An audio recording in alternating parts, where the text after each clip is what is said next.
and we can continue streaming. So once again, this is a stream that has elements that might not be safe for work for some of your virgin eyes. So whenever something that is inappropriate pops on screen, I will have this beautiful censor bar in order to protect your sensitive virgin eyes.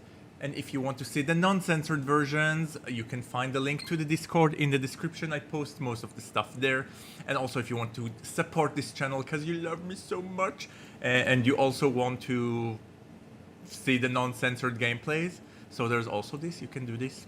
And that's what I have to say about this in general. So guys, let's continue playing Canticles. I will be narrating all of the characters, and let's see how far we can take it. So we have here the crow that was sent by the evil Inquisitor, and he is spying on me and Luca on the roof. Let's try to reach out and grab it. You extend your hand slowly. The raven watches your fingers approach. Then, with a flutter of wings, it hops back a step. The raven caws one more, spreads its wings, and takes off into the night sky. Where it was parched, a single black feather rests on the stone. Do we pick it, guys? We pick up the feather.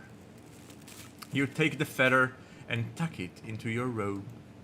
This should be perfect for the Atasi mixture I read about in the library tunnels.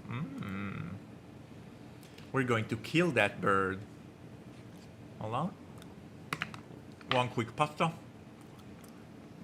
Pardon. LavaTube says, why are you so sweaty? By the way, he doesn't have a cooldown on the YouTube comments. Double. And I will put a cooldown on the YouTube comments. Okay. You and Luca sit in silence for a moment longer, watching the space where the raven disappeared. Strange bird. Oh, that's Luca. Luca is like, strange bird. Strange something. Eventually, you climb back down and make your way through the corridors towards the cell. The walk back is quieter. Something has shifted between you tonight, settled into place. Well, that was an adventure. It was. Thanks for coming along, Gaggy. We're Gaggy. Anytime, brother. Spending time with Luca increases your chanting by 1. You return to your cell after a long day. The sounds of summer slink in through the window, along with the heat. You get out of your robes with a flourish and drop down on your bed, exhausted. Your senses start blurring immediately, and as if your mind had barely been holding them together. There is a sweetness now, There is a sweetness now to falling asleep that had not been there before. You used to run from your dreams. You don't know when, but at some point you started inviting them in. Well, I know exactly from which moment. From the point that we started fantasizing about our teacher as a kid hooking up with the prior, Daddy Prior, if I may add.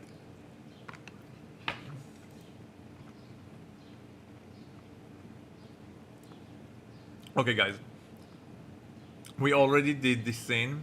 It's a full-on scene. And for some reason, the autosave didn't capture it. So I'm going to skip it. Basically, just so that you know, it's a flashback of the Cantor, which is this beautiful chocolate man. And the Prior, who is a current day, he's like a hot daddy. And then he's a solid twink. I don't know how he did his transformation, but we'll see. But anyway, I'm going to skip that. This is how they're starting their romance. He's joining them, and they're having like this talk about magic and the responsibility and life and freedom and serving the king, whatever.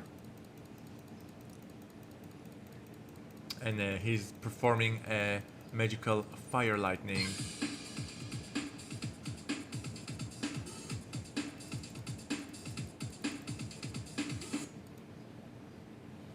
All caps. Do you see this face? This is the face of a man who's already done 6 different exercises today thanks to your channel point redeemed. So while I appreciate you wanting to keep my glutes hot and fresh, I also hate you a bit right now. Okay? But $1 is it's not even $1. You guys aren't even paying for it, okay? I give it to you for free. I put myself through all of this misery for free. Fine. I guess it's good for my body, good for my glutes. Let's do this.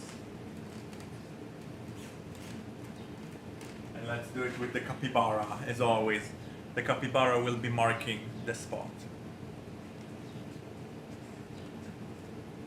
1, 2, 3, 4, 5, 6, 7, 8, 9, 10. Ooh. Ooh. Oh lordy. Oh lordy, lordy, lordy. No. Swoon. I should start having a trigger whenever you say exclamation mark swoon. I will have some sort of a GIF running on screen. I will do that. Alright. If I pass out during the stream, remember me as I was, curvy and doing squats. And also balancing everything with a healthy dose of pasta. Woo.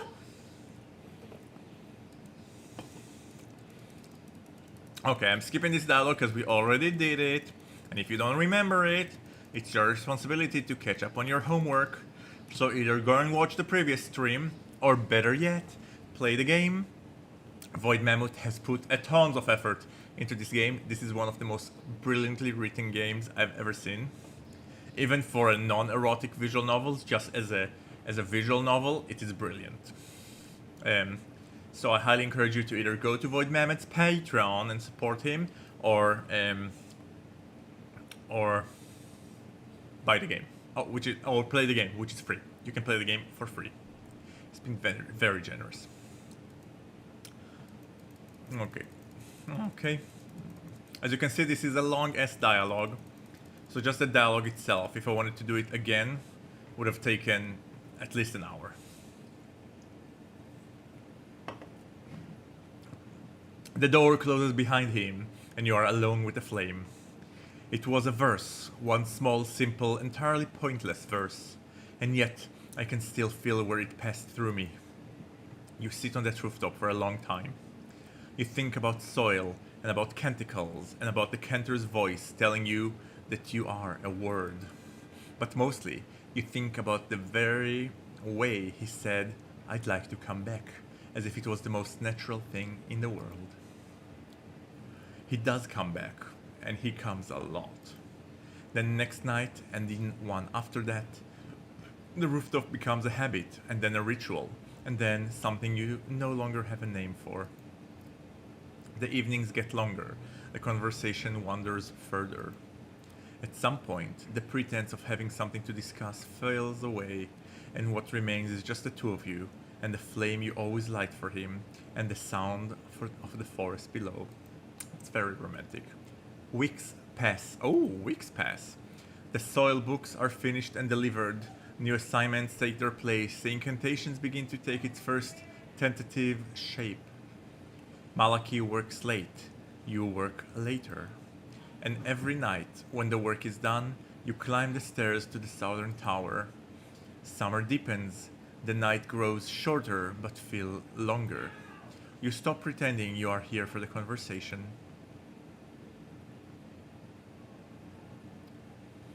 And yet, Malaki dies. God, this is such a tragic frame. How did it happen? So my suspicious is... Oh my god. You breathe heavily. I forgot about that part.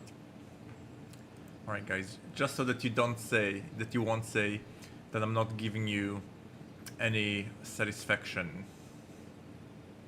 I don't get no satisfaction. This is an erotic visual novel. You breathe heavily, your knees weak, your face pressed against the back of his shoulder. He caresses the back of your neck, drenched with sweat, with one of his hands. After a moment, you disentangle yourself from him, you pull out of the warmth of him, and the two of you stand separate once again. You lie down on the dry grass at the lips of the pond, catching your breath for a few minutes. He blows some air on his nose and then takes 2 fingers to snatch loose hair from his face. 2 fingers, why not 3? It's real summer now. I've been shedding like crazy this year. You stretch your arm and feel for Orson's hand in the grass until you find it. You take it in yours and give it a squeeze. I will never understand why doing it outside in daylight works for you so much. Yes, Orson has a thing where he's an exhibitionist. The first time we saw him, he was getting head from one of the monastery kids. I'll never understand why for you, it's something that needs to be done in the shadow, like some ancient occult ritual. Didn't you say you were aiming to become a Sahelian? You need to relax. If what we just did wasn't relaxed, I don't know what is. You both laugh a bit, your chest hurting from the lack of breath. You hear footsteps approaching. Everyone decent? Who is this? What is going on here? Guys, are we having an orgy? Oh my god. That's quite the gaggle of monks. I'm taking a screen grab here. Who is this guy? I don't recognize him. So, this is Orson. Today he is the Prior. This is Elrich. Today he is the Cantor. This is Malaki. Today he is dead. Was murdered. And I don't know who that guy is. Hey, we're the monkeys. Oh, the monkey is the band. Yes. Yeah, maybe village people, but yeah. After last time, I wanted to make sure. You can feel your ear turning hot. Orson laughs it off. The water is lovely today, brothers. Oh, it's Corvinus. It's young Corvinus. Corvinus is the Inquisitor. He was sent to investigate the murder in the monastery, but he's really after taking down Elrich. I'll go for a dip, and in Spanish. I'll go for a dip if you will, Mal. Malaki looks over the emerald water of the pond and considers it for a moment. Not today, Vinnie. Too much on my mind. Brother Vinnie looks a bit deflated at this, but nods. Oh, Coronavus is jelly. He has its own little crush. Wait, let me let my hair poke out of here. Here. You can call me Pocahontas because my hair is poking out of my hat. You look at Mel's face as he stares into the waters. You know exactly what he's thinking about. Cantor Joffrey is at his desk, leafing through a stack of soil notes the two of you have been assembling for months. Apprentices, where are we today? We finished mapping the loams belt in the Northmaster. Berrythorn and Northshire are ready to be folded into the next draft. The lake is so beautiful and peaceful. If you listen closely, you can hear a sparrow.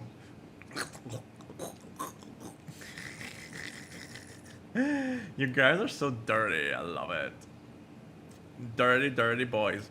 Speaking of dirty, guys, I'm going to take a quick 90 seconds break. Do not go anywhere. Stay with me or don't. I can't boss you around, but I will be right back. You're a true friend, and I suggest everybody will listen. I am Bene Gesserit. I am the Bene Gesserit. We are an ancient order from the world of Jude. Can we find the next Muad'Dib? You.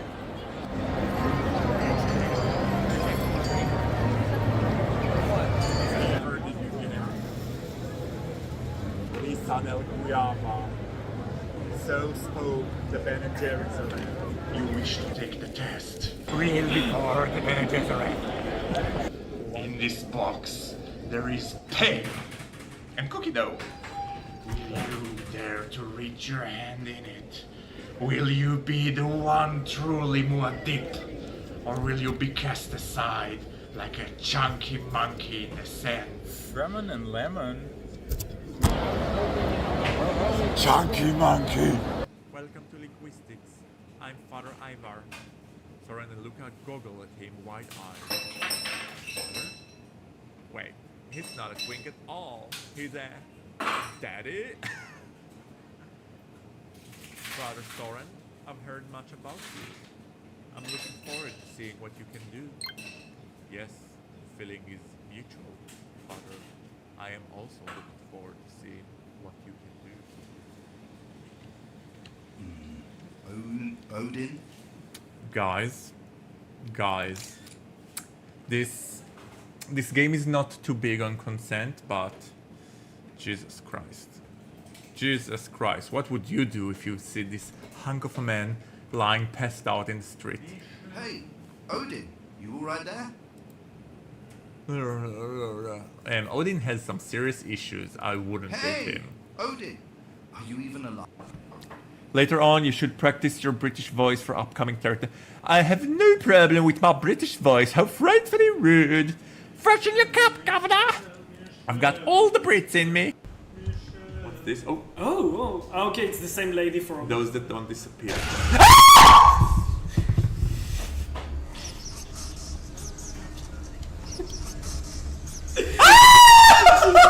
Holy shit.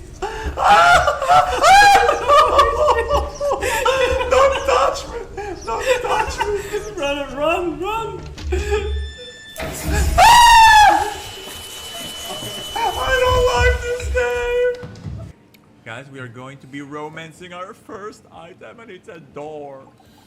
Alright, mi amores, thank you so much for getting back to me. I am Omer, this is VideoHamster Productions, and we are playing Chapter 4 of Canticle, a gay erotic visual novel where you need to solve a murder mystery taking place in a magical monastery filled with incredibly hot monks. Well, these are flashback characters, and we are watching a flashback. They are not representative of all the hot monks, although they are pretty hot themselves. Not all of them. I will let you decide. We've finished mapping the Loam Belt in the Northmaster. Brighton and Northshire are ready to be folded into the next draft. I've been turning something over actually. I'd like to put it into your both. By all means, brother. What if we tighten the incantation focus? Let it act most strongly in the province of the kingdom, where the soil is already willing. You know what you have to do if you want to pass the class, Malaki. Actually, Malaki is the young one. This is the guy that you need to be on your knees for. You almost left. Tighten it to Goldwit, the richest province in the kingdom. Oh... Malaki is sucking up to the royalty. Maybe that's how he got murdered. All caps clarifies that he will get on his knees for teacher. Okay. This specific teacher. Oh, you're into. That's not even a daddy, that's a granddaddy. Hi, granddaddy. In prayer, right? Right? Pardon me. In prayer, right? In prayer, right? I do such a good Padme. Brother Mel, the whole point of the incantation is that it goes where the soil is poor. That's the work.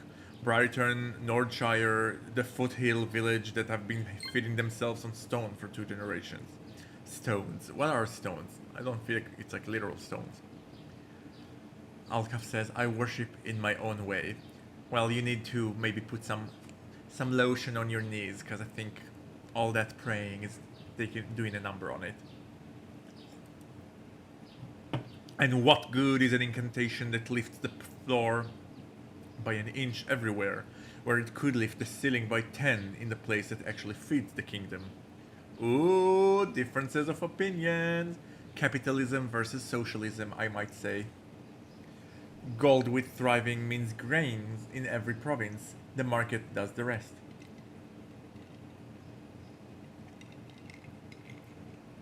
Not in any year I've been alive. You look at Father Geoffrey with an amused smile. He will settle this.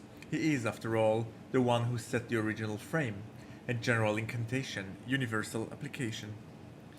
The Cantor sets the notes down and tilts his head. There is something to it, Brother Malaki. A focused verse is a stronger verse.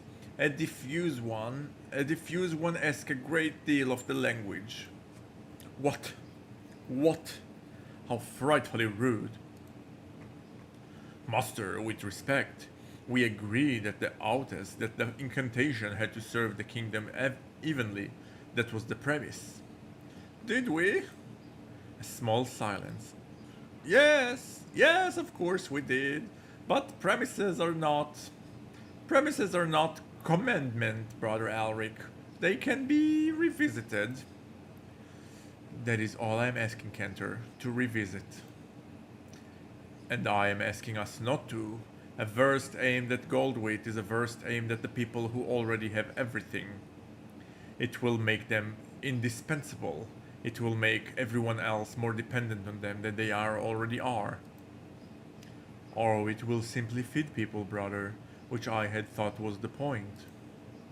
Geoffrey raises a hand gently, the way he does when he wants the room. Both of you are correct in your way. The question is one of my heart. Now let's see. He stops. Oh, I wasn't kidding. He actually is dying. His hand is still raised. His mouth is open around the world. It is not coming. His eyes flick down to the notes on the desk and then back up and then down again. The question is one of... You feel something cold settle in your stomach. You do not look at Malaki. Malaki does not look at you. The two of you stand very still, the way one stands near a candle one does not want to blow out. Scope! The question is one of scope. Okay, so he's not dying, just a little bit of a dementia. We can work with dementia. I have dementia myself. He lowers his hand. We will continue this another day. Both of you, prepare your arguments in writing. I will read them. Yes, master. Of course, Cantor. You gather your notes, Malaki gathers his. Neither of you speak. As you reach the door, you allow yourself finally a glance at him. He is already looking at you. Oh, it was a flashback within the flashback within the flashback. Okay. Oh, come on, Brother Mal. Live a little. Orson's words snapped Malaki out of whatever daze he was in watching the waters. He turns to you and looks you in the eye. I'd go for a stream. I'd go for a stream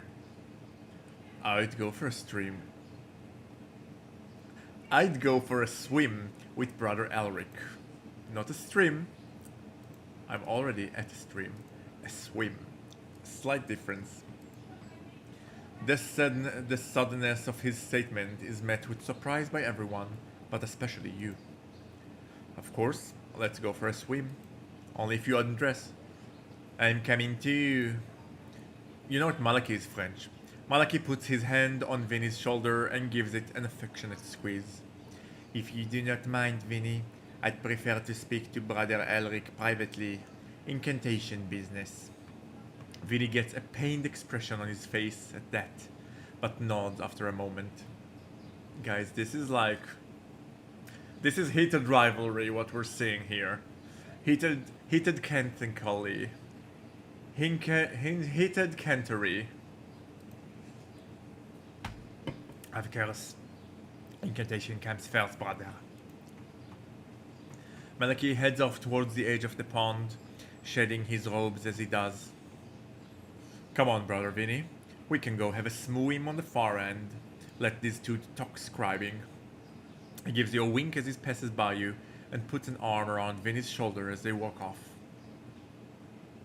You are left alone then, and you look over to Brother Malaki, already knee-deep, I was thinking it's gonna be kneeling, knee-deep in the water. You follow. Brother Malaki, sacre bleu, No. No, I want to take a screenshot. Ugh. Look at him, giving himself out for the water. Such an adorable otter. As you make your way into the pond, its warm water relaxes your muscles almost immediately. Woof indeed. You see Mel floating calmly on the waters, his gaze up to the afternoon sun. Woo. You float on your back next to him. Sometimes he is a bit clingy. He adores you. He adores the idea of me. I don't think that particular idea fits reality. Oh, I don't know. I find you pleasant, Brother Mal, and that's not something I feel about a lot of people. You see his face brighten up into a little smile at that, but he says nothing. If you called me to talk intricates of human relationship, I'm afraid you chose very poorly indeed, brother. Orson's the man you want for that. You know why I called you here, Elrich. A silence descends on the waters between you. Yes, I imagine I do. More silence. I don't want things to go unsaid between us, brother. I admire you. Once again, the power of words overwhelms you. Admire. A single word to make you feel so many emotions, you wonder if they all have words to denote them. And sister them, this man, but somewhere along the way, you started admiring him too. Thank you, brother. I admire you too. Your voice is steady as you can make it. Good. Now that we have established we both admire each other, I'd like to revisit the scribing class on Thursday. We had a difference of opinion. We did. I understand where you're coming from. I really do. Well, I think that's probably because my logic is quite fundamental. The task given to us by his Lucan, the king, is to feed his kingdom, all of his kingdom. Yes, and my point is that there are places that can produce a lot of food with very little effort. That may be so, but having one man in a room of 5, the only piece of that may be so, but giving one man in a room of 5 the only piece of bread opens up to a world of problems. What happens when there is a drought one year? Sure, the incantation has some ways to mitigate this, but not entirely, not even close. And what do you think Goldwit does when this happens? It feeds its people, and the rest starve. You are working under a false assumption, brother. None of that grain is Goldwit's. That grain is the king's. He is the one who will take it and distribute it to all of his subjects. His Lucan, King Cowlan, is a good king, and I wager he would do just that. But what happens when he dies? Will all kings be like him? As soon as you say it, you know you misspoke. You hear your own voice grow agitated. All I mean is, if every province has access to good crops, not the incredible surplus you're advocating for perhaps, but enough, then they can feed themselves. We can give them that power. Malaki says nothing for a very long time. Not all of us can afford to be as idealistic and as you are, brother. You have been called many things, but an idealist is not one of them. You are about to protest when Malaki speaks again. The Cantor. Have you noticed? He doesn't finish his sentence, but he does not have to. You know what he is about to say. Have you noticed he forgets things? Have you noticed he gets confused? Have you noticed that, more and more, he defers to the two of you tasks that are beyond your experience? Never mind. I am glad we talked, brother. I hope we find some sort of a solution to our difference of opinions. You watch as he straightens up and starts swimming back to shore. As he does, You feel a terrible weight in your stomach. You feel as though the summer is about to come to a close and make way for a cold autumn. Wow. All caps, may I suggest hot sex? You may always suggest hot sex. You open your eyes to another hot morning. Finally, we are in present day. The summer heat has now claimed the nights as well, and you feel the shit sticking to your drenched body. Just turn on the AC, gosh, or I make a fuss. For a moment, you think you are wet from your dip in the pond with Malaki. But no, you are wet from something else. But soon after, reality kicks in, and the world of dreams closes its door with a harsh finality. Would you want it, guys? Would you want to have the power to dream of the past and get into the minds and bodies of people in the past? I think out of all the special abilities, all of the superpowers that you might have, or gifts, it's interesting. Because on one hand, like, it doesn't really help you in present day, maybe give you some background and further understanding of people.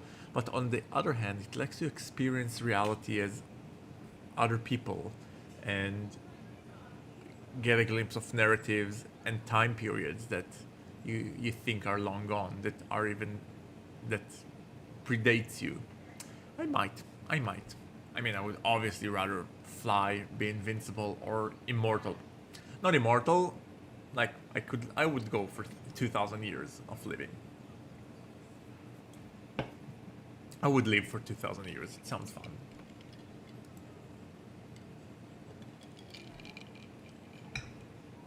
Your first class of the day is chanting, and you are the first to arrive to the cathedral. You take a paw near the front, kneel, and bring your hands together. Guys, would you kneel with me? Let us kneel together. Merciful Alethea, sweet Sahilia, watch over my brothers. Let us rise up to this task we have been given. And the Cantor as well. Let him bring forth this thing in a way that helps people, that ensures peace, whatever that might mean. Your thoughts turn to the dream, a sahism between two brothers who admire each other. Sisters, let that not happen to us here. Let us stay strong. The prayer trails off, and you are left alone with your thoughts, staring up at the gilded visage of the bright sister. The beginnings of a motive. But surely, a disagreement about ideas would not lead to murder. Oh, I forgot to tell you. Malaki is known to have been murdered, and his murder was never solved. And the prime suspect at the time was the Cantor, but that was never proven. And the Inquisitor seems very determined that it was indeed the Cantor. And now I get why the Inquisitor hates the Cantor if he thinks that he killed his loved one. I would be pretty cross with him too. You murdered my future husband. I'm going to write a letter. A strongly worded letter to you, Mr. Murderer. Inquisitor Corvinus, Vinnie. His story becomes more plausible. But no, this is not just about ideas. It's about power. One of the two is destined to become Cantor and inherit immense power. Master, what have you done? You hear the sounds of footsteps behind you and turn to watch as your fellow acolytes pour in. The summer heat has made the cathedral feel close, almost stuffy. Despite its vastness, robes are sticking, brothers are sluggish. You see Jude rubbing the back of his neck with the heel of his hand, Fiden fanning himself with the corner of his sleeve. Brother? Luca slides into the pew next to you and lets out a long theatrical sign. If we have to do sustained notes today in this heat, I'm going to faint and have to be carried out. As it is usually the case, Father Giles comes in behind them, somewhat late and unconcerned. Acolytes, blessed morning. I trust you've all hydrated. A few weak murmurs answer him. Giles seems unfazed. I know. The cathedral is hot, your robes are heavy, your throats are tight. You shall endure, for music and magic. Now, brothers, today is different. Something in his tone makes the room go quiet. Even Luca straightens slightly. For the past 3 months, you have been training, tapping, singing scales, learning to breathe, to listen, to hold notes as a body holds a candle. Today, you begin to sing the work itself. A small ripple goes through the pause. The Cantor has finalized the first of the canticles, the anchoring canticle drafted from the verse our own brother Gaggy composed. You feel the eyes of the room turn to you for a brief moment, and then mercifully away. And there are a handful of others, early draft, small, contained pieces, but sung together, they should start to create more complex results. Together, in time, they will become the incantation of peace, but not today. Today, we sing them as they are, like an orchestra, learning the opening bars of a composition still being written. The echoing canticle is built around the silence, which, yes, is exactly the headache for a chanter you imagined it to be. We chant around it. We hold the shape of what isn't said. We never tried to teach this before, so we will all be learning together. Interesting. You hear the heavy door at the back of the cathedral crack open. A few heads turn. Father Elrich is quietly. This is Elrich in today's date. He looks pretty much at the age. He looks maybe 5 years older than what he was in the game. Oh, guys, it looks like we are going on a mandatory ad break, so I will take a 90 seconds break. I will leave you with some recaps, and I will be right back. Do not go anywhere. You're still standing in your house, but the unbelievable amount of bouncer energy radiating from the tall stranger who's just appeared in front of you would have you believe you're standing outside of a club. Guys, how would you rank Mr. Door? Does the back door have a different sexual orientation? Just saying. Oh? Is something wrong? You are right. You do look a bit familiar. I bet there were childhood friends. Really? You think so too? Can't remember. Never mind. We didn't even get a chance to introduce ourselves. Single? Yeah, I'm single. Why do you ask? Is this guy interested in me? Odin, stop scaring the poor lad and come drink with Riffing. me. Don't be a blocker. Is anyone even there? Who's there? Stop pressing the doorbell, I'm coming. Look at those titties. I'm a little nervous. I wonder if Jimmy remembers me. Hey, if you keep ringing the doorbell, my grandma's gonna rise from her grave with all the noise. Wow. I am getting a special kind of tingle, which is exactly what we want of this game. Huh? Oh. Hi. Welcome to an extra exciting episode of VideoHamster's Productions. I am Omer, and this is VideoHamster's Productions. If you are asking yourself what the hell it is that we're doing here, well, I am a variety streamer, but lately I've mostly been focusing on streaming gay erotic visual novels, also referred to as bara. And today I am super excited because Mr. Rio just released the demo for the new NPC, for the new bara game called Those NPCs Love Stories. As you can see them here. Whoop, whoop, whoop, whoop, whoop. And we are super excited. Why are you sitting here alone? Ooh. Wait, this is also going on the Discord. Hello, Harry. Ooh. Ooh. Ooh. Wait. You know what's coming now. Hi. Oh, you're so cute.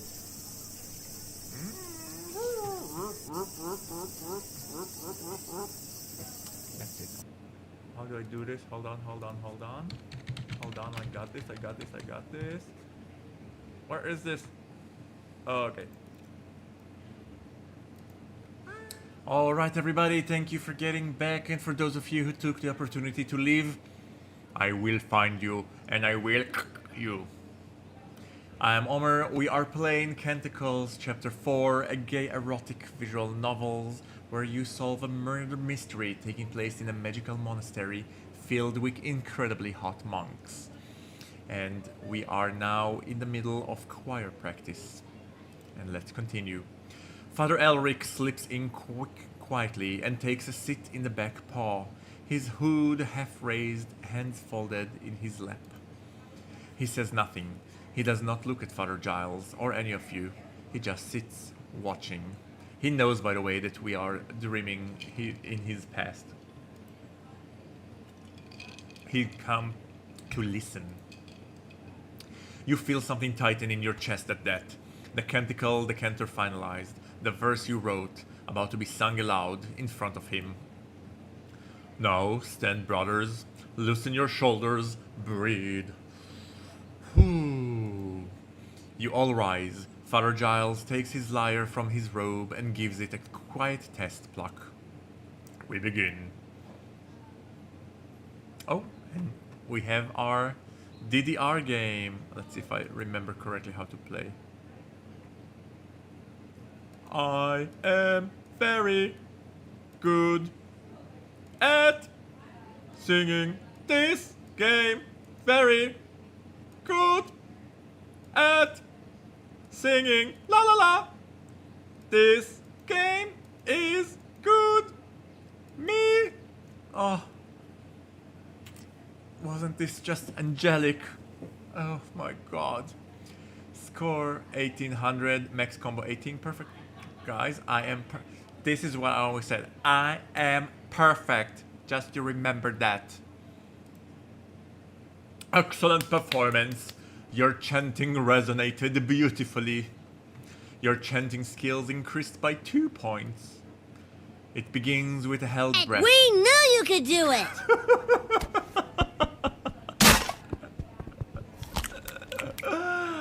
All caps, you never fail to disappoint me with your beautifully timed snippets. Beautifully timed. It begins with a held breath. Father Giles raises his hand and the cathedral fills with the sound of nothing. Then Fiden enters, low and slow, on a single sustained note. That was not the note. Rahen and Ciaren joins him, and the voices raise in parallel fifth. But the line you scribe has gaps in it, deliberate ones, and the voices fall away into those gaps and then come back. Luca takes the upper voice. He sings into the silence too, but his entrances are late, his exits early, so the rest gapes wider with him in the room than without. The cathedral stones does not answer the silences, it deepens them. Each pause is longer than the time it takes to breathe. And then you feel it. Not weight, not other people's hearts, but the absence of yourself. The pew is gone from under you. The walls of the cathedral fall away. By the way, I need to Google what is a pew, because I'm not sure what a pew is. A pew most commonly refers to a long wooden bench with a back fixed in row. Okay. Pew. Pew. Pew. Pew. Pew. Okay. A pew. J'appuie. Like j'accuse, j'appuie. Never mind. Alright. By the way, do I have any YouTube people here? I do not. You guys are good. You guys are not good, but you guys are also good. Okay. The shapes of what you are blurs at the edges and starts to dissolve into the silence. Hold on just a moment. Yeah, okay. So guys, I just got a little tip from the creator of Canticles, letting me know that the game is copyright reserved. So Jay, I am going to turn on the music, and I swear to God, if I get a copyright strike over it, I will have your head on a spike. And now that we have the music turned on, Let's go back and play the game again. Wait, I still can't hear the game. Can you hear something? Oh shit. Now I don't have a perfect song. Can you hear something? Because I can't hear anything. I think I can hear it was just very weak. Hold on, let me turn on the music some more. Music volume, okay. Return, and anyway, because it wasn't perfect, I need to do it again. Oh, now I hear it.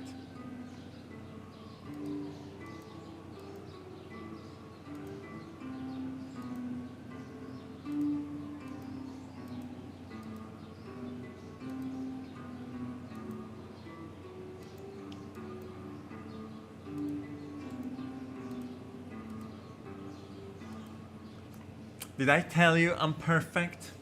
And beautiful liar work. Beautiful. Okay. We've done this, you feel it, not wait. The shape of what you are blurs at the edges and starts to dissolve into the silence.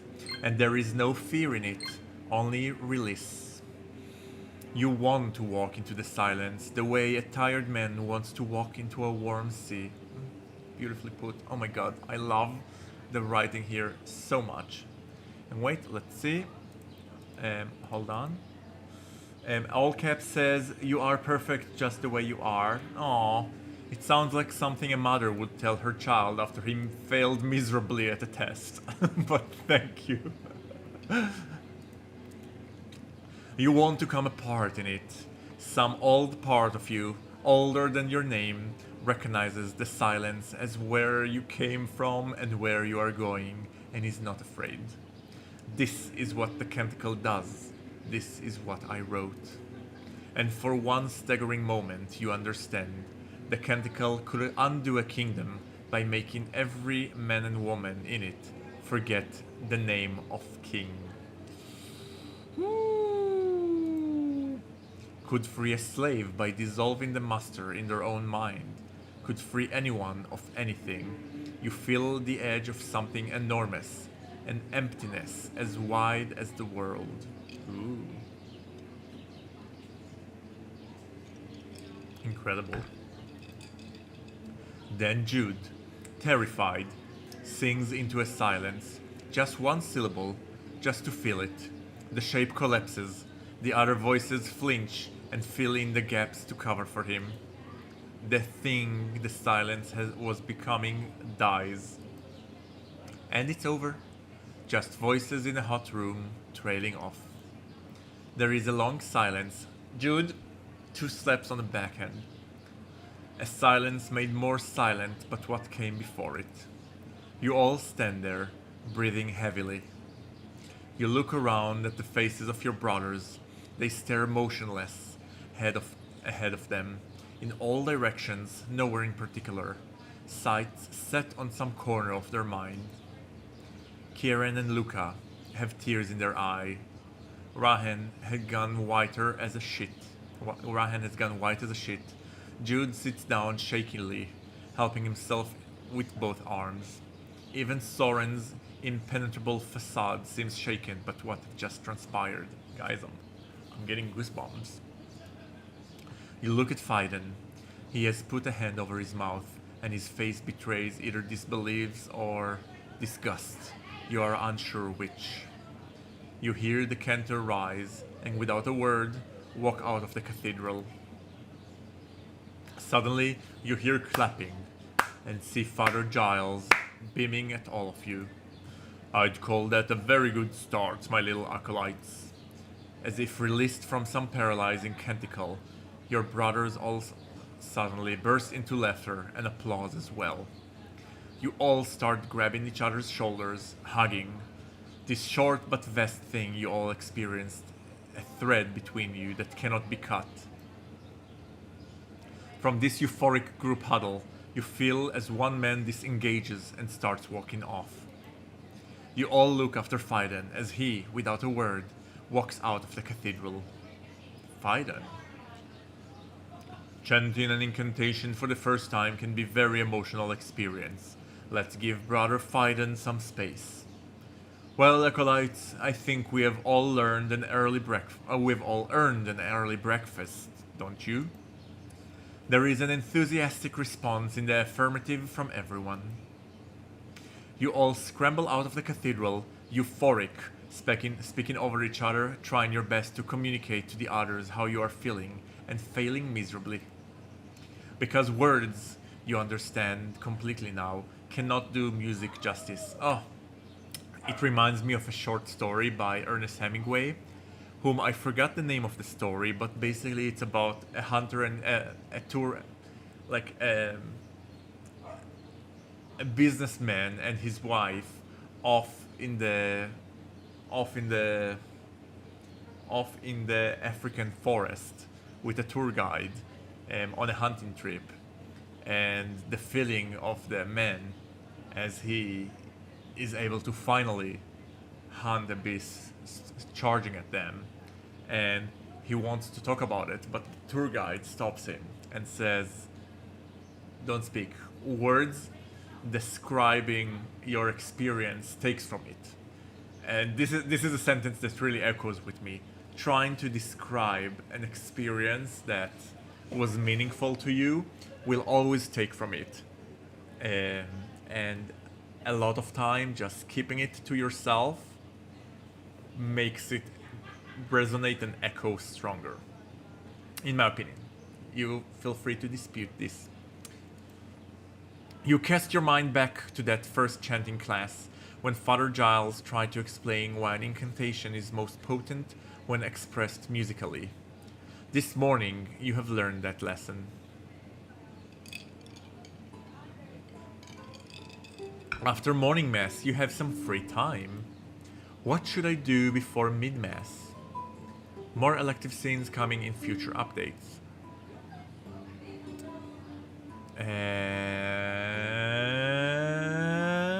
Let's see, let's look at our skills.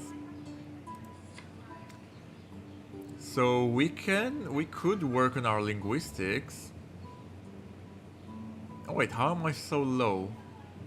Why am I so low on everything? I had higher levels. What's going on here?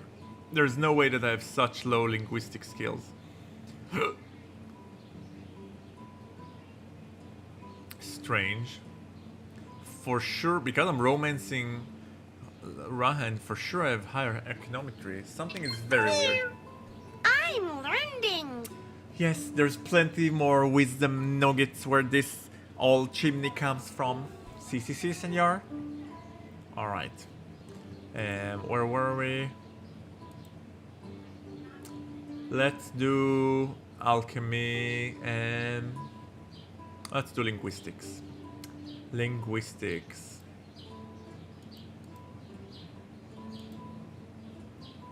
Let's play Arr, you sunk my battleship.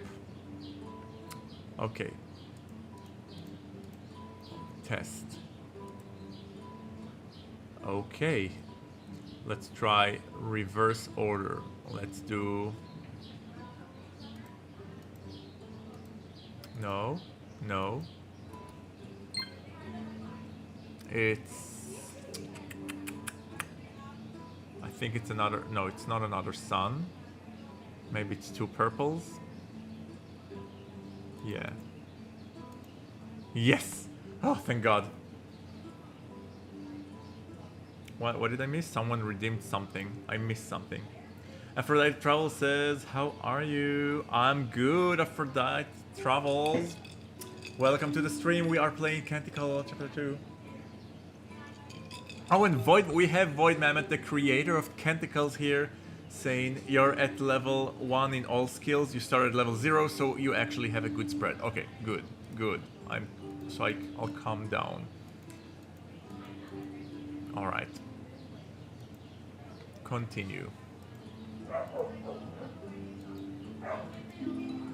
And I leveled up. I am level 2 right now. Woohoo! You head out of the linguistic classroom. As you make your way to the scriptorium building for arcanemetry, you pass the cathedral, and your mind casts back to the incantation this morning. So far, the thing has just been a pipe dream, a theoretical issue you had all been solving. It had felt like a walking along throughout the darkness, no light in sight anywhere, walking towards something you did not fully understand. But now you had heard it, felt it work in the world, and the promise of it. It felt real. You felt at peace with yourself and those around you. Still, there is something about it bothering you. Even now, you cannot put it into words. An aftertaste, a sweetness that rots the teeth. You check if all your teeth are doing well with your tongue, almost without realizing it. Inside, you see 4 other acolytes already there, chatting excitedly. The only one missing are Fiden and Rahen, so you leave the door open behind you for them. And then when you came in, Ciaren was like, "Oh sisters," and then Soren's voice paired perfectly. You have, "Oh sisters," and then Soren's voice paired perfectly. You have that little growl, brother. Oof. Oh, I do. More of a rasp, I guess. Well, I do believe that's the nicest thing you've ever said to me, Brother Luca. Thank you. Yeah, well, you already have a pretty inflated opinion of yourself, so I have to be careful. And we're back. I know what you're saying, brother. It was like a play of some sort. Yeah, it was great, man, but can someone explain these new Lyle vectors to me before Father Cassier gets here? I was hoping Ryan would be early. He usually is. Don't look at me. I just do random shapes every week and hope for the best. Still no clue how many of these arcanometry figures into the incantation. Your shapes aren't that random. Last week, one looked like a... I can help, Brother Jude. I think I've got a good grasp of it. Acolytes. You all look behind you as Father Cassier walks in, his hands full of parchment, which he lays down in his desk. Wait, the music is a tad bit too strong. Just a tiny bit too strong. Okay. Are you missing some people? Where is my apprentice and Brother Fiden? You all collectively turn to the empty doorframe. I think Brother Fiden is helping Father Maxim at the stables. Again? It's funny, when I ask Father Maxim about it, he always confirms your stories, and yet he looks so surprised. Noticing Soren's discomfort, Cassier shakes his head. Alright, brother, and what of my apprentice? I can go check on him, Father. Thank you, Brother Gaggy. That would be appreciated. As you are about to go out the door, you hear a little whistle from behind you. You turn around to see who it was, but everyone just stares ahead at the blackboard. Your flirtations with Rahen have not gone unnoticed, and someone is clearly teasing you. Ooh. All the characters are so beautiful, each in their own way. I agree. This game really gives you a diverse personalities, character designs. I am all in for it. This is really chef's kiss. You squint. Luca's face looks perfectly angelic as he delightfully starts taking notes. You leave the classroom. As you make your way through the priory back to the cells, you grasp a moment of Elysian clarity. You look up, taking in the sight of fellow monks going about their daily business, sweeping the passage. Sometimes I forget that there are other priests at this priory. Watering the shrubs, hauling crates and barrels from the one place to another. You have barely talked to any of the other monks in the priory, apart from the acolytes and your instructors. This is not uncommon. Socializing is considered frivolous in most monasteries in Calador. Laughter unbecoming. Oh, how ghastly! The Lucent Priory is standout in this regard. You've come to understand. But even here, brothers stick to their groups, and their lives rarely converge. Rahen's cells is in the southern tower, and you climb the long, narrow stairway up. Guys, why do I have a feeling every time we pop into a brother's cell, it always ends up with a little naughty scene. So let me just quickly in advance prepare it. And as always, guys, if you want to see the non-censored pictures, I do encourage you. We have the Discord where we sometimes post snippet of it, not too much in order not to spoil the fun, but just snippets of it. And also, if you want to see the full non-censored gameplay, you can become a patron member, support this channel, and make me feel all warm and fuzzy on the inside. Make me so moist. Okay, are you ready to go see what's up with Brother Rahen? Why is he delaying? Let's barge into his cell. When you reach his door, you hear sounds coming from inside. Knock or do not knock. No, fuck off. No way that I don't have the options not to knock. Guys, this is a hate crime, okay? This is a hate crime. Oh, fine. Let's see, just in case. Knock. You knock, and immediately the sound subsides. Who is it? It's Gaggy. Are you alright, Nathir? There is a brief silence. Anzir. That means wait. A few more moments pass, after which Rahen opens the door. Oh. Oh. Oh. Oh. With, in the most respectable way. Ooh. Alright. That requires a little screen grab. Alright, guys. Once again, how are we ranking Rahen here? Are we regretting choosing to romance Rahen? You tell me. You tell me. I can grate freaking cheese on this. By the way, his face does not look as tan as his body. This is the true Middle Eastern color. Your eyes wander down his hairy, developed chest before shooting back up to his eyes. If you hadn't seen it since that day in the vestry a month ago. He comes out and stands in the hallway and closes the door behind him in a way that is clearly meant to block your view of the interior. Thank you for coming, Nathir. It is kind of you, but I am perfectly fine. There is something about the way he says it that leaves you unconvinced. I'm sure you are, but still, might want some company? Rahen hesitates a moment. Of course, it is just...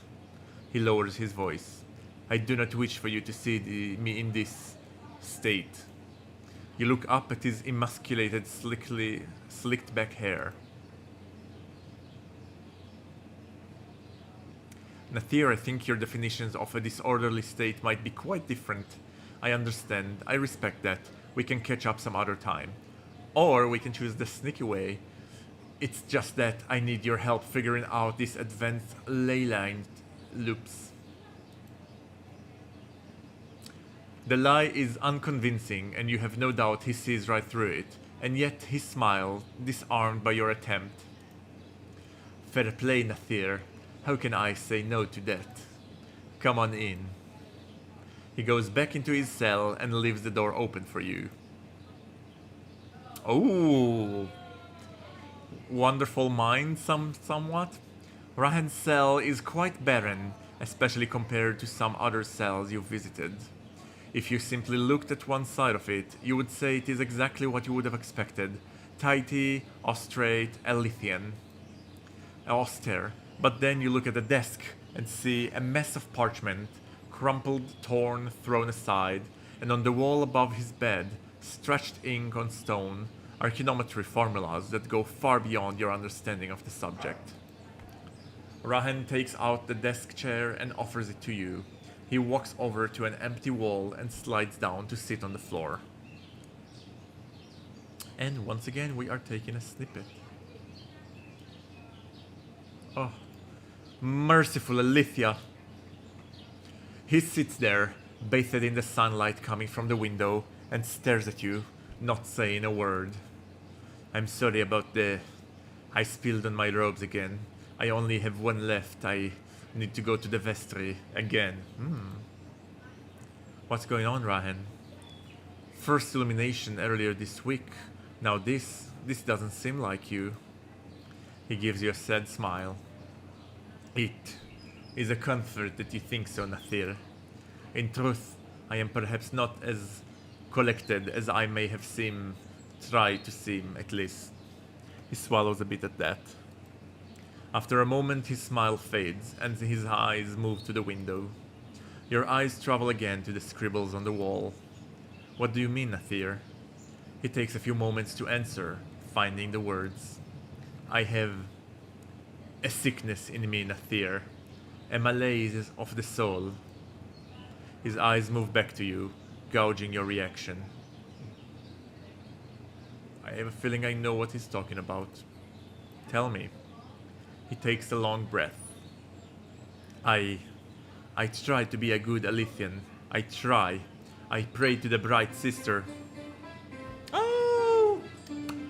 Smokey Too Slow, thank you so much for the follow. I appreciate it so much, and let me know if there is anything I can do to make this stream enjoyable for you. I live to serve and to swerve over these beautiful men. And now let's continue with our journey. And once again, thank you, thank you, thank you. And salute. I try to be a good Elythian. I pray to the bright sisters every waking moment. I serve her in the best of my ability. But sometimes, on some days, it is as if the clouds, they block out her light, and all that remains is some Sahelian confusion, some kind of madness of emotions. Everything is heightened in those moments. I can feel my mind running away from me, making connections, making journeys into places that no good Elythian should visit. You are becoming better with your words, Nathir. A weak smile returns to his face. It looks so unnatural without it, as if his face was made to smile. As soon as it appears, it is gone again. You nod your head at the arcanometry formulas scribbled on the wall. Do these have to do with this sickness of yours? Again, he takes his time finding the words. I am a fraud, you see, Nathir. What do you mean? In it, my accomplishment, my work. I do good work when Alithia shines on me, I do, but it is just unremarkable work. Back in Ramil, my former master, she was not impressed with me. I could see myself failing her, failing my mothers, and I went into one of those Sahelian confusions and I created a proof, an equation. Well, I won't bore you with the details. Your law of vanishing, I remember. You told me after econometry class a few weeks ago. The smile comes back for a moment. Oh, we got a heart. Wait. Did you see this? We got a heart. The smile comes back for a moment. It is nice to have someone who listens and understands when I speak of these things. The moment passes and the smile fades again. Sufficient to say, this accomplishment, so-called, I have used it to gain my former master's respect. It is probably what got me a place here at the Lucent Priory. Wait, he used magic to control her emotions? So you see, brother, I am a fraud. It had all been based on a lie. Not 100% sure that I follow. I don't understand, Athir. Why is it a lie? You watch as Rahen once again starts formulating sentences in his mind. Because it is not me. It is not me who has done any of this. It is this Sahelian creature, this confusion within me. Oh, looks like someone is having a little self-hatred, self-loathing. Rahen, you know what would really help with your self-loathing?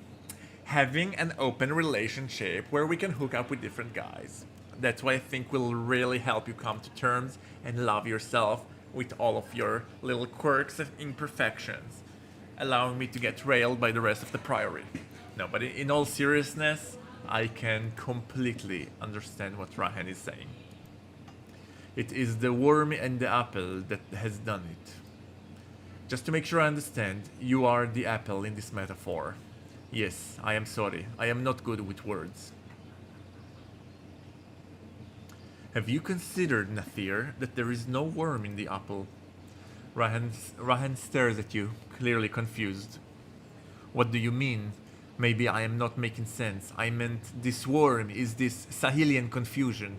No. I understand the metaphor. What I mean is, maybe it's not a worm. Maybe it's all apple. Rahen shakes his head at this. He is about to say something when his mouth just stops. Instead, he stares off, not at you, but through you, deep in thoughts. No, it... Another silence, and his focus goes back to your eyes. He watches you, as if seeing you for the first time, as if you were the strangest creature in the world. Then, without another word, he stands up and closes the distance.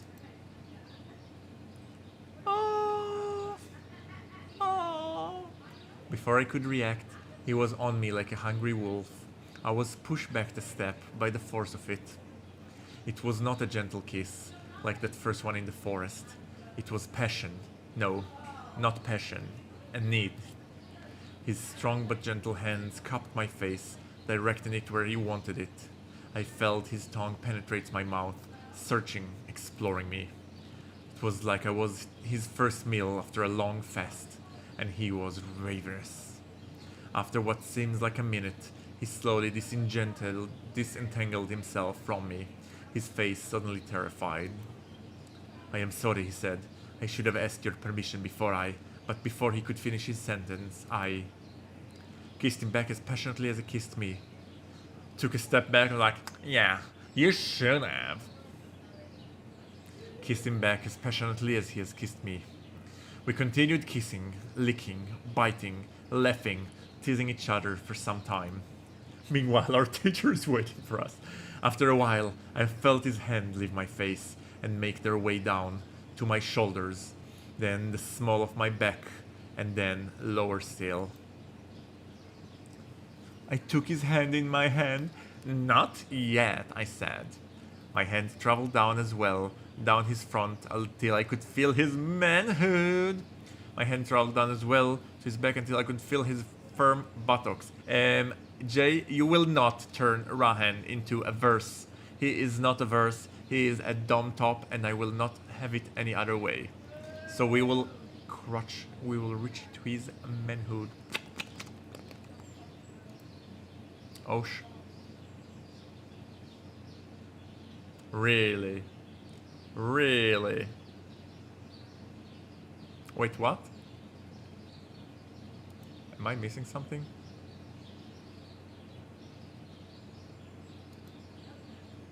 I feel like there's a scene missing here.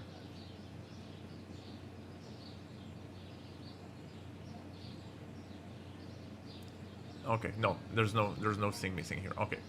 Rahen lifted my robes over his head. He carefully folded them and put them over his desk chair before going to the bed. Once there, he motioned me to follow and lie down next to him.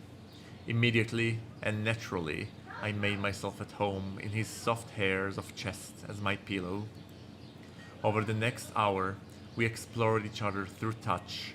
There were many lessons I learned in that time. Oh god, I love it so much. I love it so much. Hold on, let me take a screen grab. I learned that Rahen likes to rest his hands on the back of my neck, the smell of my back and the shoulders, the small of my back and my shoulders. I learned that he is very particular about positioning, and when I tried to reposition myself, he would gently guide me to where he wanted me. I learned that he had a silly side to him in those intimate moments, and he would often bite or pinch me gently, almost as if to remind me he was there. And I also learned that he looks like Chris Hemsworth in certain angles. That isn't his regular face. I most vividly remember when he turned away from him. So, wait, I would just use this sensor bar just to be on the safe side. I most vividly remember when he turned me away from him so that I lay there folded into his body. I could feel his hard manhood fitting snugly along the crease of my back, pushing alongside me over my skin. I pushed back in turn, arcing to give him the best access possible to what he was interested in exploring. It was difficult to say who was teaching whom in that moment. I certainly felt bewildered enough, and while I could not see his face, his breathing betrayed his own bewilderment. At one point, I felt him push so hard against me that the tip of his manhood went inside me. We stayed like this for some time. "You're mine now," I could hear him whisper in my ear. "Yours and many others." Then, a minute later, with a faint grunt, I could feel him leave me. I pushed back in protest, but I felt his hand on my buttocks, holding me back. "Enough for now, Natir. Slowly. We must enjoy every step." And sister damn him, that made me want him even more. We lay like this all afternoon. Our econometry be damned. We lay there until the mid-mass bell.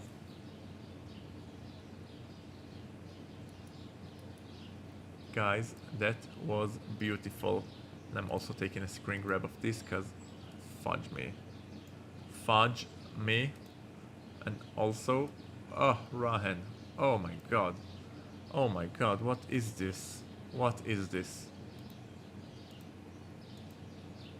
I put my robe back on and started making my way out. Oh, I almost forgot. Brother Luca is setting up a bonfire for Light Day evening. He wants the 7 of us to reconnect. He was wondering if you had any... How did he put it? Iconometry stuff that you could bring. Iconometry stuff? What does that even... Just as he is about to say something, he stops and a smile appears on his face. "You know what, Nathir? I might have something, but we shall leave it as a surprise. Thank you for coming to check on me, Nathir." "You're welcome, Nathir. I look forward to the bonfire on Light Day." With that, you make your way out of Rahen's cell. Spending time with Rahen increases your arcanometry by 1.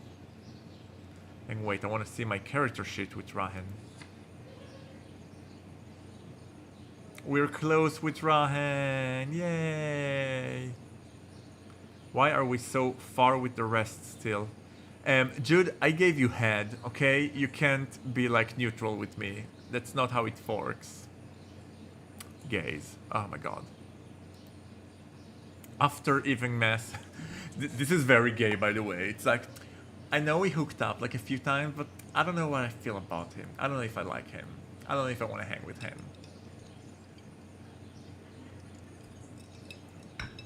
After even mass, you return to the cloister.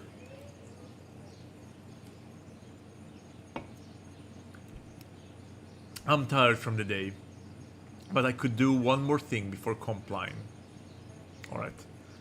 Let's go to the carols for 1 second to see what's there. I'll save before. Michel.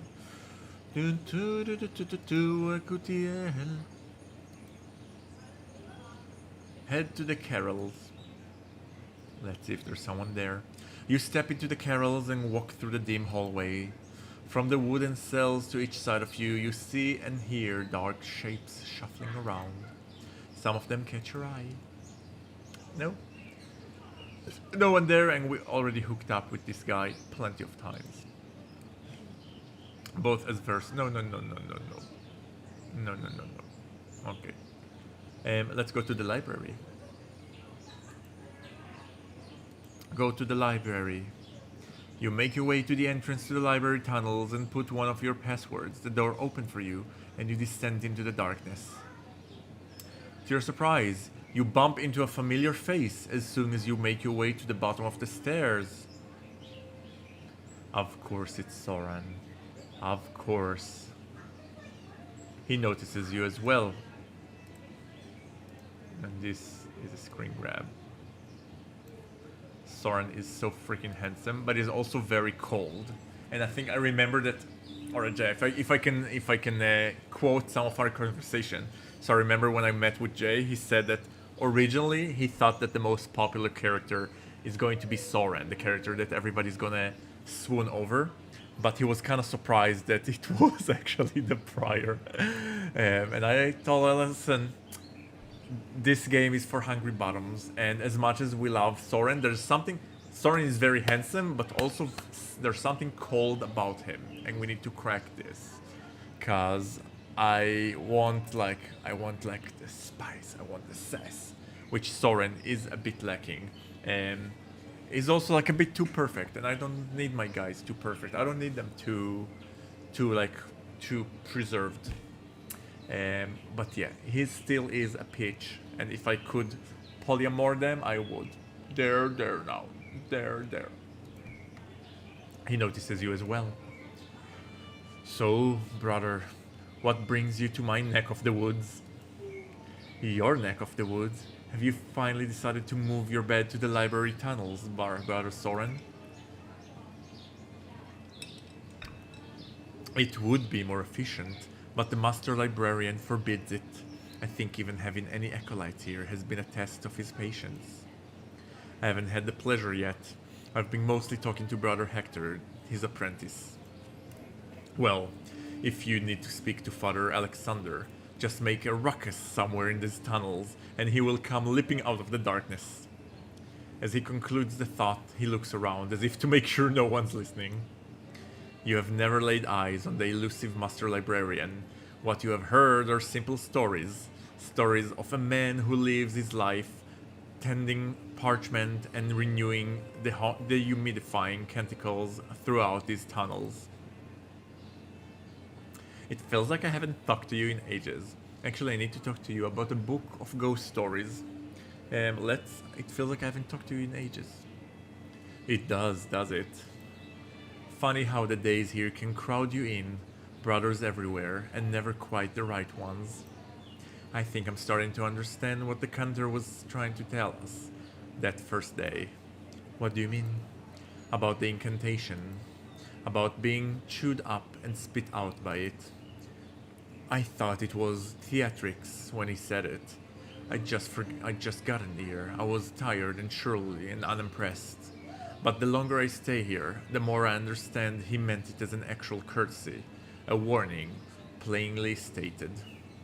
A small silence falls between you, the kind that settles easily in the tunnel. Speaking of feeling crowded out, Luca thinks the acolytes are growing apart. Does he? He's organizing a bonfire on Light's Day, trying to pull everybody back into the same place for an evening. He'd like you to be there, so would I. Soren considers it for a moment. I was going to spend this evening down here, actually. There is an Erkante variant I've been wanting to look at. What variant? A variant pictogram, meaning the same root glyph appears slightly altered in different texts, and the altercation changes the meaning. Tracing variants is how linguistic... Oh my god, guys! I will be right back. Do not go anywhere. It's my daily reminder. Sorry, be right back. Oh my! Oh my! That's fair. Say I am what I am, then I'll leave it to you to find out. No problem. I'll take off all your armor, one by one. Oh? But I'm not wearing any underwear now. If you take my outfit off, then I'll be naked. Are we complaining, guys? Are we complaining? No, we're not. Did I scare Best you? black bear. Okay, the crickets are over now. Guys, he's here. Our teddy bear is here. Our love affair is here. Too bad I can't say. Are you crazy? I'm not. I'm the lovely hoodie bear, Harry. What? Are you an idiot? You are so rude. Score deducted. No. Are you top or bottom? Jesus, Alex. A lady doesn't tell.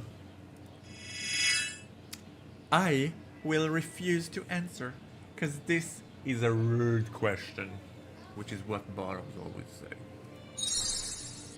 I must have been so tired last night. That's strange. Wasn't I the one who was using up all the energy last night? This lying down all the time also consumes energy. Okay, we are I get it. My character is a lazy bottom. He's the kind of bottom that just lies there and is like, serve me. Sir, if your hips aren't on fire by the time the sex is done, you're a lousy bottom. That's all I'm saying. Let's set off a safety word. When I say the safety word, you must return to this country no matter what. Alright. Then what word should we set as a safety word? You decide. Wink. Let me think. What will be our safety words, guys? Yes, I'm completely game man. I take your word for it. Our safety word will be no bukkake. Because if we tell Carl that we don't want to have bukkake, then he knows that something bad happened. Let's use no bukkake as the safe word then. I hope I spelled bukkake right. Probably not. Don't hate me for it. I can sneak touch Carl while he's sleeping. Are you seriously? Oh, this is gonna be the cover, the thumbnail for the video. Carl, you're awake. Morning. Did you sleep well? Wait a minute. Why am I sleeping in a hospital bed? And why are you sleeping on the couch? I got up at night and saw you sleeping on a chair outside, so I brought you in. Otherwise, you'd catch a cold. He's so sweet. Carl, you're so sweet. So, were you scooping me in your arms like a bride? So stupid. Thank you so much. I couldn't have made it without you. Hey, I'm sorry I didn't believe you before. Yeah, I'm taking a screenshot of that. Frank, you unreliable cop. I'm sure if I would have told you that I was smoking weed, you would jump storming right in. It's okay. You're here now, aren't you? Mr. Officer, is Carl okay? Carl has been taken to the hospital and seems to be in dehydration shock. Oh no. If he had been any later, the consequences would have been unthinkable. Well, Frank, you should feel really bad, don't you think? Suddenly I feel dizzy. Why do I suddenly feel a little dizzy? Me too. Weird. What's wrong? I feel dizzy too. I haven't been drinking. Bruto, has Bruto just fainted? Frank, Carl, Harry, Yuji, Alex, why is everybody fainting? Except Akram. Yes, my princess. All right, it's late already. All right, let's go to bed and let's look at the new CG. What? They haven't changed it. Carl's movements are fast. He's already lying in bed. Really quick. The competition hasn't officially started yet. Alright, mon cheries, thank you so much for waiting. I'm Omer, this is VideoHamster Productions, and we are playing Canticles, a gay erotic visual novels that take place in a monastery filled with hot monks, where we need to investigate a murder mystery. And behold our prime suspect, the sexy Soren and his piercing blue eyes. And now we are in chapter 4 actually. So we're very far behind, so if you haven't caught up, I highly suggest that you either download and play the game yourselves, also subscribe to the Patreon channel of Mr. Void Mammoth, because he has done a phenomenal work playing this game, and I will leave a link to his, you know what, I will leave a link here in the chat to his thingamajiggy. Hold on. Oh, where is it? I will leave a link to his socials so you can go. And the game is free, by the way. You can play the game for free, and you can also become a member of his Patreon channel and be notified whenever he is posting a new stream. I have just now put the link to his socials in both the chats, so you can go and enjoy it, and I highly encourage you. Okay, Continuing with the game.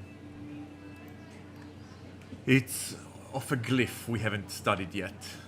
Adolin, the idea behind it seems to be desire. That said, truthfully, I should probably come. I've been spending too much time alone down here. The tunnels have a way of turning your thoughts in directions you didn't ask for. He says it without complaints, just as an observation, but there's something underneath it. The closest you've heard him come to admitting he might want company. Tell Luca I'll be there. I will. He looks at you for a moment, weighing something. Actually, would you follow me? There's something I'd like to show you. Soren, we're in a library. What is it? You'll see. He turns and starts down one of the deeper passages. You follow. The walk is longer than you expected, and the candles thin out the further you go. Soren doesn't speak. He moves through the tunnels with assurance of someone who has walked this route many times. Eventually, the tunnel widens. You step into a large chamber. I think we were here. In the center stands a pedestal with an open tomb, and behind it, a tall stone door. Carved argentine pictograms run across the lintel in a long withered band. The walls of the chamber bear faint relief carving, old maps you realize, the border of a long vanished provinces, names worn nearly smooth. The Hall of Empire. I didn't know there was one. He approaches the pedestal but doesn't reach for the quill. I don't have the password yet. You're working on it? Something like that. Oh, what am I missing? Welcome, David Starr. Your point balance is 150 because you're new in the channel. But welcome, David Stars. Welcome to the stream. First time chatter. Pleasure making your acquaintance. And if you're not a first time chatter, sorry for the Alzheimer. What's behind the door? Text saves out of Arcantum during the Asunder. Some say even pieces from the great scriptorium itself before it was destroyed. If even half of what's rumored is in there, it would be the largest collections of pre-Asunder Arcante, a lot of hard to pronounce words, anywhere in the kingdom, which is to say anywhere, unless there's a large surviving archive under the waters where Argentum fell. He looks at the door for a long moment, saved by some desperate Arcanatia hands, perhaps from a falling city? Everything we have, every canticle we write, every incantation woven in this priory, all of it descends from what's behind that door, or what's rumored to be. And if we don't even know what we lost, we can only ever guess. You stand together in front of the door for a while longer, neither of you speaking. Eventually, Soren turns away from the pedestal. Sorry. We should head back. Father Alexander has a way of appearing where he isn't expected, and I'd rather not explain to him why I brought an acolyte to a hall I haven't earned access to. Fair enough. He gestures for you to follow, and the two of you start back the way you came. Actually, I need to talk to you about a book of ghost stories. Ghost stories? Luca's putting together a bonfire on Light Day. He wants something to read aloud. Of course he does. Tell me, does he want them properly hunting, or the kind of stories where everyone dies romantically and the ghost is misunderstood? I don't think he was specific. Then I get to choose. There's something in his expression you don't usually see. A small enthusiasm he isn't quite hiding. I have a Valemsian collection in mind. It's down here somewhere. Oh, too bad we don't... Void Mammoth, I think we should have the option to learn skills as we progress in the game to unlock. Maybe in the vestry you can buy access to more like character paths, so you can unlock more dialogue options. It's not fair that the choices that you make at the beginning of the game dictate all the rest of your progress. Valamsian? The pirates of the Velmis Archipelago. I know who they are, I just didn't know they had ghost stories. They have nothing but ghost stories. Those islands sit over the bones of Arcantum, you know. Arcantum, you know. Anyway, follow me. Again! He is taking us on a guided tour today. Soren leads you down a narrower passage of the main route. One of the smaller side tunnels line doors to ceilings with the shelves. He moves through them like he knows every spine on sight. It should be around here. The Master Librarian shelves these by region of origin mostly. Valmisian texts are usually tucked between Kitali novels, treatises, and the Borgond philosophers. He scans a row, then another, and stops. There you are. He pulls down a small leather-bound book, the spine cracked from use. He turns it over in his hand. Tales from Beneath the Tide, translated by some henchfork privateer over centuries ago. She got most of it wrong, but the bones of the stories are still in there. He pages through it for a moment. There is something gentle in how he handles it. Not a scholar's care, exactly. Closer to the way someone holds a thing they grew up with. I know a few of these by heart, actually. For a moment his eyes settle somewhere past the page, and the smile things. Then he closes the book, and the moment passes. This will do for Luca. He holds it out to you.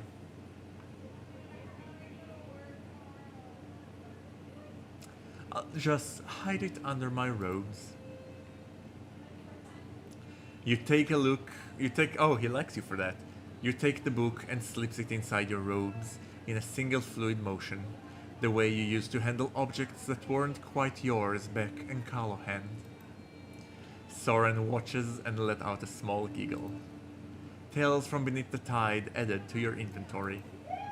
The two of you make your way back.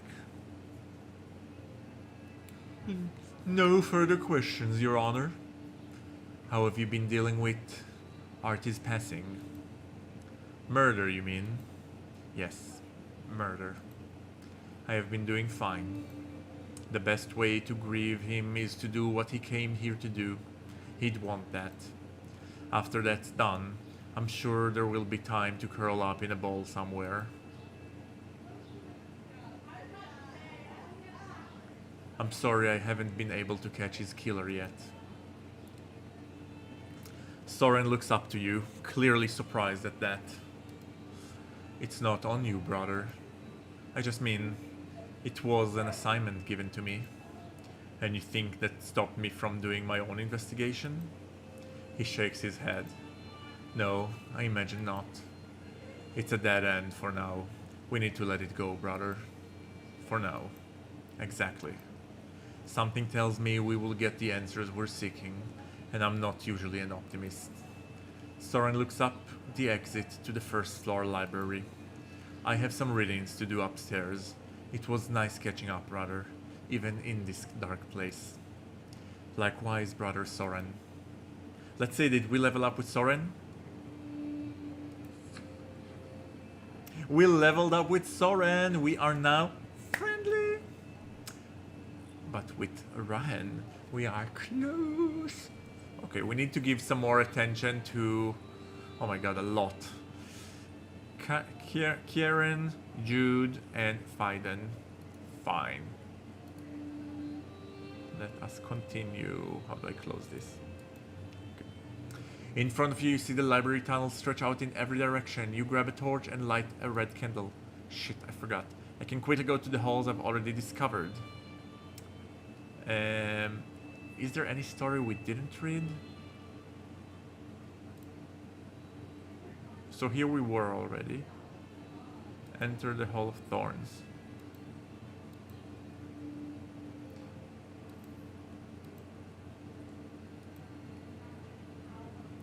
So I think we already read this one. We read the Song of the Sister. Wait, let's go. Wait, I'm gonna cheat a bit. Let's go back and go to the Hall of Dragons. Enter the Hall of Dragons.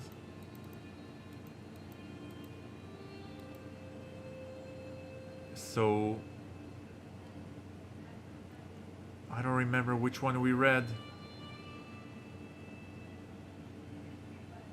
Shit, I don't remember which one. I think we read this one. Is there a way to know which books I've read?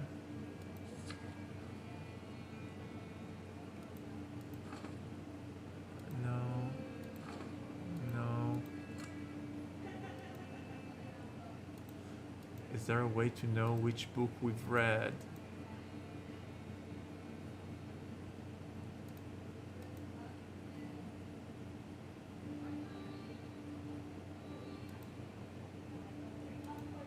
We have the money here. No. Okay. So we'll have to go with this, because I think this is the one we haven't read. Dear readers, here you will find collected stories and testimonies of these elusive creatures. Void Mammoth says, I think you might have read everything. Yeah, I feel so too, because I feel like the last time I've read this, I got a bonus read. So I'm going to skip through this. I'm going to skip through. Time for bed. As the compline bell rings, you find yourself on your way back to your cell for the night. The smell of you is overwhelming. Whew, whew. That he is right. Nothing a short detour to the lavatory won't fix. Ooh, I wonder who we're gonna find there. And this is already where I'm preparing this beautiful sensor bar. As you enter the lavatory, you are met with a cloud of steam, making it nearly impossible to see. You step into the miasma, walking blindly forward. As you do, you start hearing sounds. Whispers, somewhere in the dark. Good thing we have sneaking skills. Continue quietly. Hey guys, who's there? No, we're gonna continue quietly. You venture further into the darkness. Oh snap.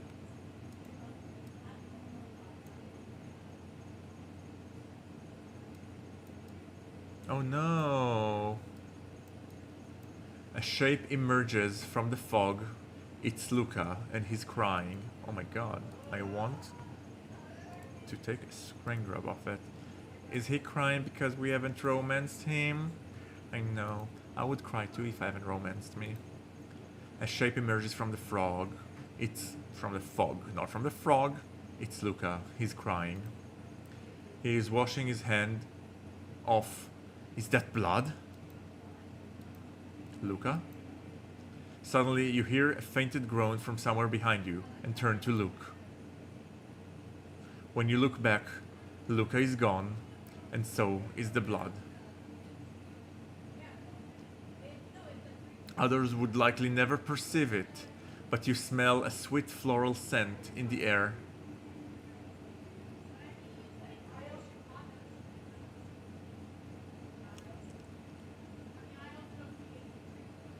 Wait, what? What? What? I am so very confused. What is going on here? I'm going to follow the floral scent. You follow the sounds.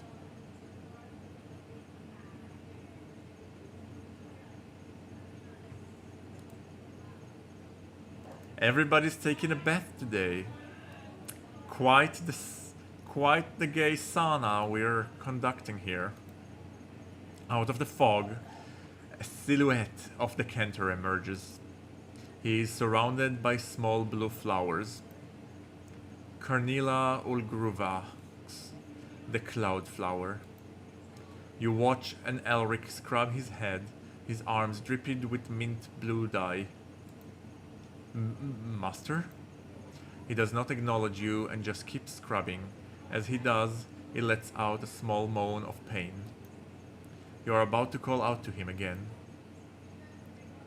Gaggy!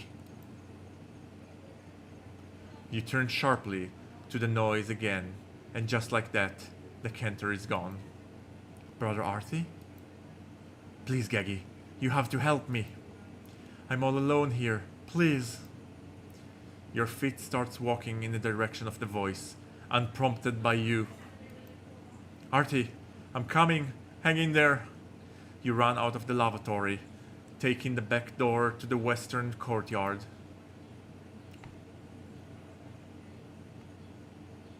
I'm getting scared here. Brother Arty? He looks back at you over his shoulder.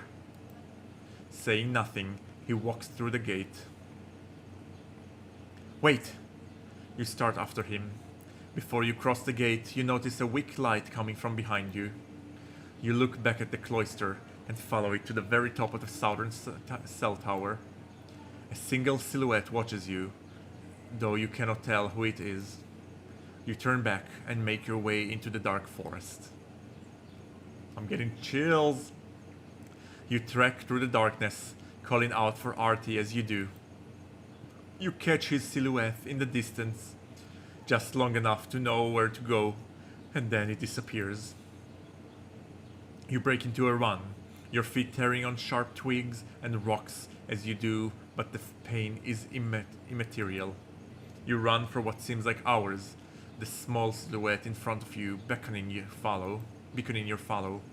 Darkness turns darker until you see nothing at all. Then suddenly, your feet give way and you fall, catching yourself by the palms of your hands as they slither over wet ground. Underneath you, the stars illuminate, a face reflected back from dark waters. Your face stares back at you. No, not me.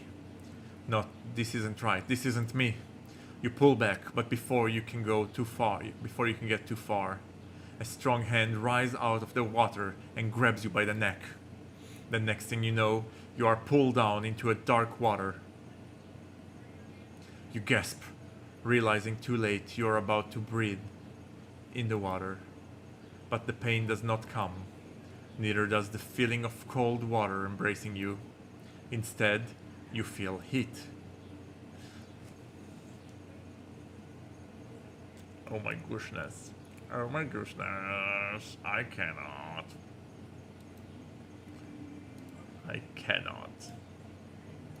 Oh my god.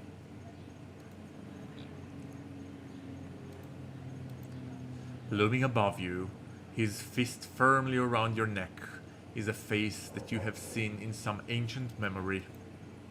Within moments, the pain goes away, and all you can feel is pleasure gazing at his terrifying face. Oh, sweet thing, how lovely of you to visit. He brings you closer to his face and sniffs you like a wolf sniffing a rabbit. Your mind should be catching up soon, and your memories of me with it. Hey Google, AC power off. It's getting a bit nippy in here. Turning off AC. You see, you might have forgotten me, sweet things, for the moment at least, but I have certainly not forgotten you. His smile is scaring me a bit.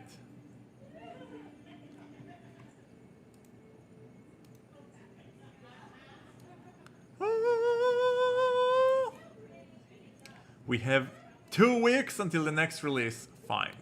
I can wait 2 weeks. We have games to pass time with. Oh my god. Oh my gooshness. Oh my gooshness. What a freaking ending. Bourgeois, the background happy crowd sounds are a little too modern for me. Happy crowd? The background happy crowd? Where do you see the background happy crowd sound? Oh, happy crowd. You know what? I didn't even notice that my neighbors were having a good time in their backyard. Yeah, I can hear it. I can hear it. It's not coming from the game. It's coming from real life. Sorry about that. Yeah, so I don't know if you guys know, but I live in New York, and we have a private backyard, but the only it's ours. The only thing is that this apartment used to be one biggest apartment that was split into two by a blocking pole. Wait, I'll show you. I'll give you a tour. So this is the exit to the backyard. Now this wall that you see here didn't used to exist. This used to be one giant ass apartment, and they split it into two apartments. Greedy. And now I have a very adorable lesbian couple living right next to us. We're very good friends. We've been taking care of each other's dog. We've been to their wedding, and they're hosting. We have a shared yard. It's separated by a fence, but the fence is taller than us. We don't see each other, but we can definitely hear each other when they're hosting in the yard. Exactly. Maybe I'll go say hi. Maybe I'll crash on their party. But I won't intrude because I am polite. Anyway, guys. No wonder it sounds like Happy One, not a monastery. Exactly. So yeah, when you said too modern, it took a minute for the how do you call it? For the bell to drop? No. It took a minute for the coin to drop? How do you say it? I forgot how you say this phrase. Anyway, today, this concludes our stream for today. Guys, if you made it all the way here and you're not still following and subscribing to the channel, what's wrong with you? Go subscribe to this channel. Turn on the little bell notification so you get notified whenever I go live so that you won't miss a stream. Give this video a thumbs up because it really helps with the algorithm. And also wait a minute after the stream is over and leave a supportive comment on the comment section because this really helps with the algorithm and it's fun for me to know that you guys have opinions on the stream. Other than that, I'm back full-time working, so I probably won't stream during the week, but I'm being very consistent with streaming on Sundays, sometimes different hours, but mostly 3 p.m. So I will be streaming next week as well. Once again, guys, I love you all so very much, and I am honored to have had you here on my stream. And if you like this game, I highly encourage you to go and play Canticles on your own. Try different romance path. I know I might do some. And also consider supporting either both Void Mammoth's Patreon, so you can get quick access to future releases, and also to my Patreon, where you can see all of the non-censored gameplays, and you can see some nice floppy penises that I cannot show you here on stream. Alright, so with that lovely word of advice, you guys have a beautiful rest of your day, and as always, be kind to random sluts on the internet.